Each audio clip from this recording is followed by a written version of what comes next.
जैसा कि दोस्तों हम धातुओं के रासायनिक गुणधर्म को पढ़ रहे थे और पिछले पार्ट में हम लोगों ने धातुओं के कुछ रासायनिक गुणधर्मों को डिस्कस किया।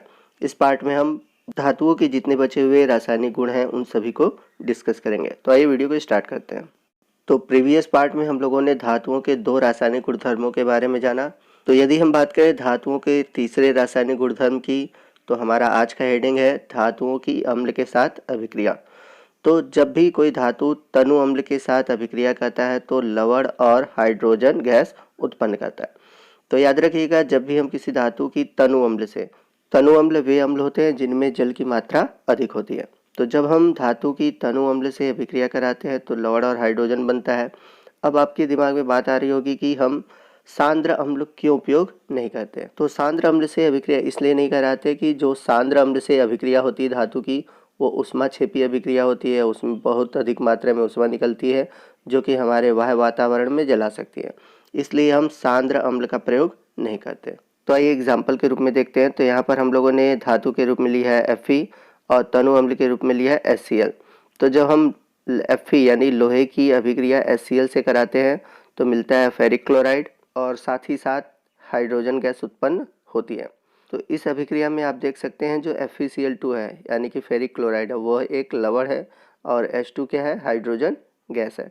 तो याद रखिएगा, जब भी कोई धातु तनु अम्ल से अभिक्रिया करता है तो वहाँ पर हाइड्रोजन गैस उत्पन्न होती है। वहीं दूसरी अभिक्रिया की ओर चलते हैं।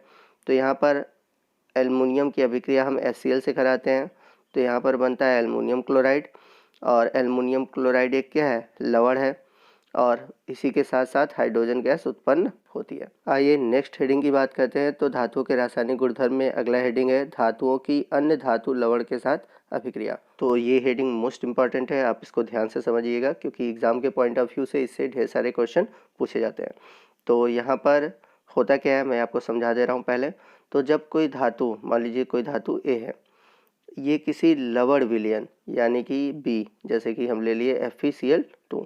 तो जब ये किसी लवण विलयन बी के साथ अभिक्रिया करता है तो अभिक्रिया के फलस्वरूप बनता है लवण विलयन ए और धातु बी। आप इसको इस तरह समझ सकते हैं कि कोई धातु ए है और लवण विलयन बी है। तो होता क्या है कि जो धातु ए है लवण विलयन में से जो अन्य धातु है उसको हटा देता है और हटाकर उसकी जगह खुद जुड़ जाता है और बनाता है लवण विलयन ए। मतलब बी को हटाकर धातु ए क्या करता है, उसकी जगह जुड़ जाता है। तो अब लवण विलयन ए बन गया। अब जो लवण विलयन बी में जुड़ा हुआ धातु था बी, वो अलग हो जाता है। यानी कि धातु ए क्या करता है, लवण विलयन बी के विलयन से, मतलब उसी के विलयन से उसको क्या करता है, अलग कर देता है। तो इस तरह यह अभिक्रिया होती है। आइए एग्जाम्पल के थ्रू समझते हैं। जैसे यहाँ पर धातु ए है Fe और लवण विलयन है कॉपर सल्फेट CuSO4। तो अब ये लोहा क्या करेगा, कॉपर सल्फेट के विलयन से कॉपर को क्या करेगा, अलग कर देगा और बना देगा FeSO4। तो जैसा कि मैंने ऊपर आपको बताया था कि जब कोई धातु ए लवण विलयन बी में से उसको हटा देता है, तो यहाँ पर Fe देख रहे हैं CuSO4 से क्या कर रहा है, Cu को हटा दे रहा है और उसकी जगह जुड़ जा रहा है और FeSO4 बन गया, प्लस उसके साथ साथ आपको कॉपर भी लिखा हुआ है। तो इसमें हुआ क्या कि जो आयरन है, आयरन अत्यधिक क्रियाशील है और जो कॉपर है कम क्रियाशील है। तो जो अत्यधिक क्रियाशील धातु होते हैं वो कम क्रियाशील धातु को हटा देते हैं उसके लवण विलयन से और खुद वहाँ जुड़ जाते हैं। अब यदि यही अभिक्रिया हम उल्टा कर दें, जैसे Fe की जगह हम लिख दें कॉपर को और हम FeSO4 का विलयन ले लें, तो यहाँ पर कॉपर जो है FeSO4 के विलयन से Fe को हटा नहीं सकता। क्यों नहीं हटा सकता, क्योंकि कॉपर की जो अभिक्रियाशीलता होती है वो आयरन से कम होती है, इसलिए जो दूसरा वाला रिएक्शन वो पॉसिबल ही नहीं है। लेकिन अगर हम Cu की जगह ले ले जिंक और तब FeSO4 से अभिक्रिया कराएंगे तो वो FeSO4 से Fe को हटा देगा। क्यों, क्योंकि जिंक की क्रियाशीलता Fe से अधिक है। तो अब आपके दिमाग में ये बात आ रही होगी कि क्रियाशीलता होती क्या है और कैसे हमें पता चलेगा कि कौन सा तत्व अधिक अभिक्रियाशील है और कौन सा तत्व कम अभिक्रियाशील है। तो इसके लिए हम सक्रियता श्रेणी को पढ़ेंगे। सक्रियता श्रेणी के द्वारा हम किसी भी धातु की या तत्व की सक्रियता जान सकते हैं। तो यह सब जानकारी हमें मिलेगी सक्रियता श्रेणी से। तो आइए जानते हैं सक्रियता श्रेणी होता क्या है। तो हमारा अगला टॉपिक है सक्रियता श्रेणी। तो आइए जानते हैं कि सक्रियता श्रेणी होता क्या है। तो वह सारणी जिसमें धातुओं को उनकी क्रियाशीलता के आधार पर आरोही क्रम में व्यवस्थित किया जाता है, उसे हम सक्रियता श्रेणी कहते हैं। तो सक्रियता श्रेणी में होता क्या है कि जितने भी तत्व होते हैं उनको घटते हुए सक्रियता श्रेणी के क्रम में लिखा जाता है। यानी कि जो सबसे ऊपर धातु होंगे श्रेणी में वो सबसे अधिक क्रियाशील होंगे, और जैसे जैसे हम नीचे की ओर जाएंगे उनकी क्रियाशीलता क्या होगी, घटती जाएगी। जैसा कि आप देख सकते हैं सबसे ऊपर पोटेशियम है, पोटेशियम की क्रियाशीलता सबसे अधिक है। फिर उसके बाद है सोडियम, इसकी क्रियाशीलता पोटेशियम से कम है। सोडियम के बाद है कैल्शियम, कैल्शियम की क्रियाशीलता सोडियम से कम है। फिर उसके बाद है मैग्नीशियम, मैग्नीशियम की क्रियाशीलता कैल्शियम से कम है। फिर aluminium, zinc, iron, lead, hydrogen, copper, पारा, सिल्वर, गोल्ड। इस प्रकार से अगर देखा जाए तो सबसे कम क्रियाशीलता किसकी होगी, गोल्ड की होगी, यानी कि सोने की होगी। तो जो भी धातु इस सक्रियता श्रेणी में ऊपर है वो अधिक क्रियाशील है और जो नीचे है वो कम क्रियाशील है। तो श्रेणी में जो ऊपर वाला धातु होता है अपने से नीचे वाले धातु को अभिक्रिया में क्या करता है, विस्थापित कर देता है। तो बात करते हैं हम पीछे वाले एग्जाम्पल की। तो उसमें हम लोगों ने देखा कि जो आयरन है Fe, वो क्या कहता है, कॉपर सल्फेट के विलयन से कॉपर को क्या कहता है, हटा देता है। क्यों हटा देता है, क्योंकि यहाँ पर आप टेबल में देख रहे हैं जो आयरन है कॉपर से ऊपर है।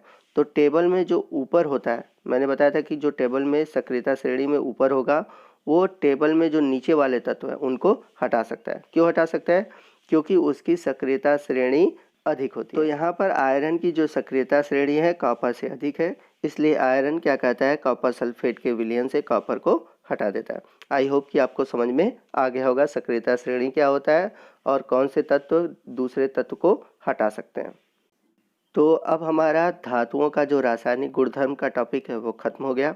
आइए चलते हैं हम अगले टॉपिक की ओर, और हमारा अगला टॉपिक है धातुओं की अधातुओं के साथ अभिक्रिया। तो इसमें हम जानेंगे कि यदि कोई धातु किसी अधातु के साथ अभिक्रिया करता है तो कौन से प्रकार के यौगिक बनते हैं। तो यहाँ पर कुछ पॉइंट दिए गए हैं, पहले हम उनको समझते हैं, फिर उसके बाद हम अभिक्रिया को देखेंगे। तो पहला पॉइंट है कि तत्वों की अभिक्रियाशीलता संयोजी कोष को पूर्ण करने की प्रवृत्ति के रूप में समझ सकते हैं। तो आप सभी ने क्लास 9th में अष्टक का नियम पढ़ा होगा जिसमें कि संयोजी कोष बात आई होगी। तो संयोजी कोष होता है क्या, पहले मैं आपको समझा देता हूँ। तो जैसा कि हमारे पास सोडियम है, एग्जाम्पल के थ्रू समझते हैं। सोडियम का परमाणु क्रमांक कितना होता है, 11 होता है। अब यदि हम इसका इलेक्ट्रॉनिक विन्यास करें, यानी कि जब इलेक्ट्रॉनिक विन्यास करेंगे तो आएगा 2 8 1। तो इसके जो कोष है, पहला कोष है K, दूसरा कोष है L, तीसरा कोष क्या है, M है। तो इसके पहले कोष K में कितने इलेक्ट्रॉन होंगे, 2 होंगे। फिर उसके बाद L वाले कोष में कितने इलेक्ट्रॉन होंगे, 8 होंगे, क्योंकि L में 8 से अधिक इलेक्ट्रॉन नहीं रख सकते। क्लास 9th में आप लोगों ने इलेक्ट्रॉनिक विन्यास पढ़ा होगा तो वहाँ पर ये पॉइंट आपने जरूर जाना होगा। फिर उसके बाद 2 और 8 अगर हम करते तो 10। अब बच गया एक और इलेक्ट्रॉन, क्योंकि सोडियम के पास कितने इलेक्ट्रॉन है, 11 इलेक्ट्रॉन है। तो M में कितने इलेक्ट्रॉन चले जाएंगे, 1। तो इसलिए सोडियम का इलेक्ट्रॉनिक विन्यास होगा 2 8 1। तो आप देख रहे हैं कि लास्ट कोष में इसके 1 इलेक्ट्रॉन है, और जो लास्ट वाला 1 इलेक्ट्रॉन है यही संयोजी कोष कहलाता है, क्योंकि इसी में संयोजकता को पूर्ण करने की प्रवृत्ति होती है। तो याद रखिएगा, जब भी सोडियम इलेक्ट्रॉन का त्याग करेगा तो वो बाहरी कोष M से ही इलेक्ट्रॉन का त्याग करेगा, और यही जो बाहरी कोष M है यही कहलाएगा संयोजी कोष। तो किसी भी तत्व की जो अभिक्रियाशीलता होती है उसकी संयोजी कोष के पूर्ण करने की प्रवृत्ति पर निर्भर करती है। यानी कि इसके बाहरी कोष में 8 होना चाहिए। चूँकि सोडियम के बाहरी कोष में 1 इलेक्ट्रॉन है तो वो अगर 1 इलेक्ट्रॉन का त्याग कर दे तो इसका वाय कोष का इलेक्ट्रॉनिक विन्यास क्या हो जाएगा, 2 8। तो बाहरी कोष में 8 इलेक्ट्रॉन हो जाएंगे ना, और जब बाहरी कोष में 8 इलेक्ट्रॉन हो गए तो वो किसके नियम का पालन करता है, अष्टक के नियम का पालन करता है। तो जैसा कि सोडियम में आप देख सकते हैं कि सोडियम के बाहरी कोष M में 1 इलेक्ट्रॉन है, तो क्या करेगा, अपने बाहरी कोष से 1 इलेक्ट्रॉन क्या करेगा, त्याग कर देगा। और जब त्याग कर देगा तो इसके K और L में इलेक्ट्रॉन रह जाएंगे, K में 2 और L में 8। तो इसके जो बाहरी कोष में 8 इलेक्ट्रॉन है तो यही कहला गया अष्टक का नियम। तो कोई भी धातु होता है या अधातु होता है वो इलेक्ट्रॉन का त्याग करके या ग्रहण करके हमेशा अष्टक के नियम का पालन करते हैं। तो यदि हम बात करें धातुओं की, अगले पॉइंट की ओर चलते हैं। तो जो धातु होते हैं अपने संयोजी कोष से इलेक्ट्रॉन का त्याग करके क्या बनाते हैं, धन आयन बनाते हैं। याद रखिएगा कि धातुएं मैंने पीछे भी बताया था कि वो इलेक्ट्रॉन का त्याग करके क्या बनाते हैं, धन आयन बनाते हैं। जबकि जो अधातु होते हैं वो संयोजी कोष में इलेक्ट्रॉन ग्रहण करके ऋण आयन बनाते हैं। तो आइए इसे भी एग्जाम्पल के थ्रू समझते हैं। तो जैसे हमारे पास कोई अधातु क्लोरीन है। अब क्लोरीन का अगर हम परमाणु क्रमांक देखें तो क्लोरीन का परमाणु क्रमांक होता है 17। अब यदि यह एक इलेक्ट्रॉन ले लेता है तो इसके पास क्या हो जाएगा, ऋणावेश हो जाएगा। तो मैंने बताया कि जो अधातु होते हैं वो संयोजी कोष में इलेक्ट्रॉन क्या करते हैं, ग्रहण करते हैं और इलेक्ट्रॉन ग्रहण करके ऋणावेश बनाते हैं। चलते हैं अगले पॉइंट की ओर। ऐसे यौगिक जो इलेक्ट्रॉनों के आदान प्रदान द्वारा बनते हैं उन्हें हम आयनिक यौगिक कहते हैं। जैसा कि आपने देखा कि जो धातु होते हैं वो इलेक्ट्रॉन का त्याग करते हैं और जो अधातु होते हैं वो इलेक्ट्रॉन ग्रहण करते हैं। तो यहाँ पर अगर धातु इलेक्ट्रॉन दिया और अधातु इलेक्ट्रॉन लिया तो यहाँ पर इलेक्ट्रॉनों का आदान प्रदान हुआ। अब इलेक्ट्रॉनों के आदान प्रदान से जो यौगिक बनेगा वह यौगिक क्या कहलाएगा, आयनिक यौगिक कहलाएगा। जैसे NaCl है तो NaCl क्या है, यह एक आयनिक यौगिक है। क्यों, क्योंकि Na इसमें क्या कर रहा है, इलेक्ट्रॉन दे रहा है और क्लोरीन क्या कर रहा है, इलेक्ट्रॉन ले रहा है। तो अगले वीडियो में हम जानेंगे कि कैसे आयनिक यौगिकों का निर्माण होता है। तो आज की वीडियो में बस इतना ही। आपको वीडियो कैसा लगा आप ज़रूर हमें कमेंट करके बताइएगा। अगर कोई भी डाउट हो आप हमसे कमेंट करके पूछ सकते हैं।